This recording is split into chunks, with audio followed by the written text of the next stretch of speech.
Wave optics. It is the branch of physics which deals with the wave behavior of light. ലൈറ്റിൻ്റെ wave നേച്ചറിനെ കുറിച്ച് discuss ചെയ്യുന്ന branch of physics ആണ് wave optics. Christian Huygens proposed wave theory of light. According to wave theory, a luminous body is a source of disturbance and the disturbance propagated in the form of waves and energy is distributed equally in all directions. Wave theory അനുസരിച്ച് ഒരു luminous body, say it is A light source, ഇതിൽ നിന്നാണ് disturbance produce ചെയ്യുന്നത്. ഈ disturbance waves ആയിട്ടാണ് propagate ചെയ്യുന്നത്. ചുറ്റിലും waves ആയിട്ട് പ്രൊപ്പഗേറ്റ് ചെയ്യുന്നു. അതിനനുസരിച്ച് എല്ലാ ഡയറക്ഷനിലേക്കും എനർജി ഡിസ്ട്രിബ്യൂട്ട് ചെയ്യുന്നു. ഇങ്ങനെയാണ് അക്കോർഡിംഗ് ടു വേവ് തിയറി ലൈറ്റിൻ്റെ പ്രൊപ്പഗേഷൻ നടക്കുന്നത്. Interference, diffraction, polarisation etcetera can be explained by wave optics. Thomas Young confirmed the wave nature of light through double slit experiment and Maxwell proposed electromagnetic theory of light. Transverse nature of light is established by polarization. Next, we have to discuss wavefront, introduced by Christian Huygens. A wavefront is a locus of all points in a medium which are in the same phase of vibration. ഒരു point സോഴ്സിൽ നിന്നും light emit ചെയ്യുകയാണെന്നുണ്ടെങ്കിൽ അത് waves ആയിട്ടായിരിക്കും ചുറ്റിലും emit ചെയ്യുന്നതെന്ന് പറഞ്ഞു. അപ്പോൾ ആ എമിറ്റ് ചെയ്യുന്നതിനനുസരിച്ച് അവർ അതിന് ചുറ്റും വൈബ്രേറ്റ് ചെയ്തുകൊണ്ടിരിക്കും. അപ്പോൾ ആ വൈബ്രേറ്റ് ചെയ്യുന്ന എല്ലാ പോയിൻറ്റ്സിനെയും കൂടി നമ്മൾ അതിൻ്റെ ലോക്കസ് കണ്ടുപിടിച്ച് കഴിഞ്ഞാൽ ആ ലോക്കസിലുള്ള എല്ലാ പോയിൻറ്റ്സിനെയും കൂടി ജോയിൻ ചെയ്താൽ നമുക്ക് കിട്ടുന്നൊരു പാറ്റേണിനെയാണ് വേവ് ഫ്രണ്ട് എന്ന് പറയുന്നത്. The speed with which the wave front moves outwards from the source is called speed of the wave. Wave front പുറത്തേക്ക് പോകുന്ന ആ സ്പീഡ്, അതിനെയാണ് നമ്മൾ സ്പീഡ് ഓഫ് ദ വേവ് എന്ന് പറയുന്നത്. The energy of the wave travels in a direction perpendicular to the wavefront.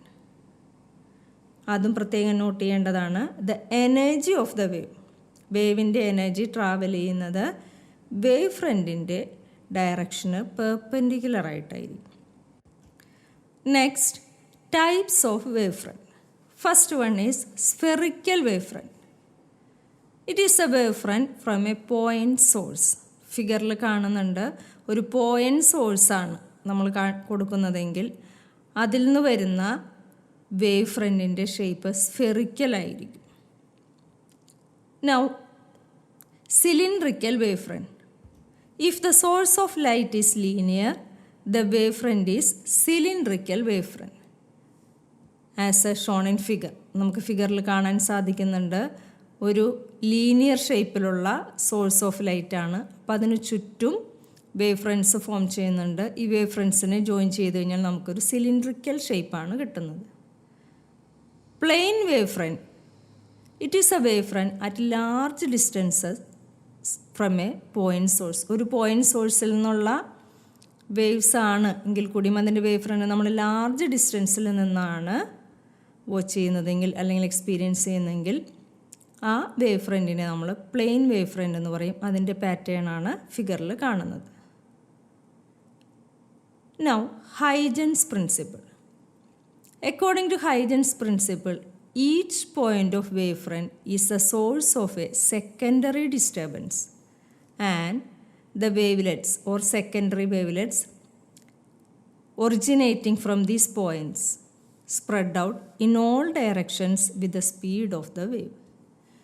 ഹൈജൻസിൻ്റെ principle അനുസരിച്ച് wave ഫ്രണ്ടിലെ ഓരോ പോയിൻറ്റും അടുത്ത സെക്കൻഡറി ഡിസ്റ്റർബൻസ് ഉണ്ടാക്കാനുള്ള സോഴ്സായിട്ട് ആക്ട് ചെയ്യാണ്. അതിൽ നിന്നുണ്ടാകുന്ന ആ പുതിയ മെമ്പേഴ്സിനെ നമ്മൾ വേവ്ലെറ്റ്സ് അല്ലെങ്കിൽ സെക്കൻഡറി വേവ്ലെറ്റ്സ് എന്നാണ് പറയുന്നത്. ഈ secondary wavelets spread out in all directions with the speed of the wave. വേവിൻ്റെ സ്പീഡോടുകൂടി തന്നെയാണ് ആ സെക്കൻഡറി വേവ്ലെറ്റ്സ് സ്പ്രെഡ് ഔട്ട് ചെയ്യുന്നത്. എഗെയിൻ ആ സെക്കൻഡറി വേവ്ലെറ്റ്സിൽ നിന്നാണ് നെക്സ്റ്റ് പ്രൊപ്പഗേഷൻ നടക്കുന്നത്. By drawing a common tangent to all these spheres, we obtain the new position of the wavefront at a later time. ഓരോ പോയിന്റിലും ഉണ്ടാവുന്ന സെക്കൻഡറി വേവ്ലെറ്റ്സ് കാണാനായിട്ടുള്ള ഒരു മെത്തേഡാണ് നമ്മളിവിടെ കാണുന്നത്. ഒരു കോമൺ ടാൻജൻറ്റ് വരയ്ക്കുകയാണ്. ഓരോ പോയിന്റിൽ നിന്നും വരുന്ന സെക്കൻഡറി വേവ്ലെറ്റ്സിൻ്റെ കോമൺ ടാൻജൻസ് വരച്ചു കഴിഞ്ഞാൽ നമുക്ക് പുതിയ വേവ് ഫ്രണ്ട് ലഭിക്കുന്നു. Huygens also argued that the amplitude of the secondary wavelets is maximum in the forward direction and zero in the backward direction. Forward ഡയറക്ഷനിലാണെങ്കിൽ ആംപ്ലിറ്റ്യൂഡ് മാക്സിമം ആണെന്നും ബാക്ക്വേർഡ് ഡയറക്ഷനിലാണെങ്കിൽ amplitude of secondary wavelets 0 ആണെന്നുമാണ് ഹൈജൻസിൻ്റെ പ്രിൻസിപ്പിളിൽ പറയുന്നത്.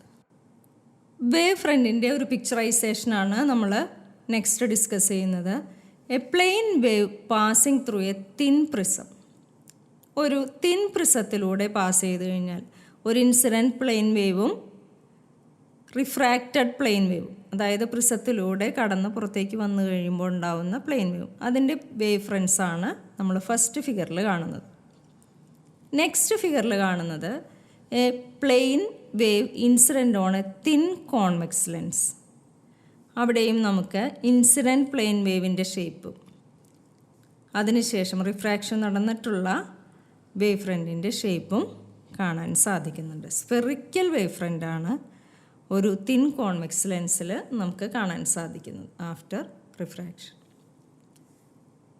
Next one is A plane wave is incident on A concave mirror. ഒരു concave മിററിൽ വരുന്ന incident plane wave ഫ്രണ്ടും ആഫ്റ്റർ റിഫ്ലക്ഷൻ നമുക്ക് ഒബ്സർവ് ചെയ്യാൻ സാധിക്കുന്ന വേവ് ഫ്രണ്ടും സ്ഫെറിക്കൽ വേവ് ഫ്രണ്ട് തന്നെയാണ്. അതിൻ്റെ റേഡിയസ് r/2 ആയിട്ടാണ് നമുക്ക് കാണാൻ സാധിക്കുന്നത്. ഓക്കെ.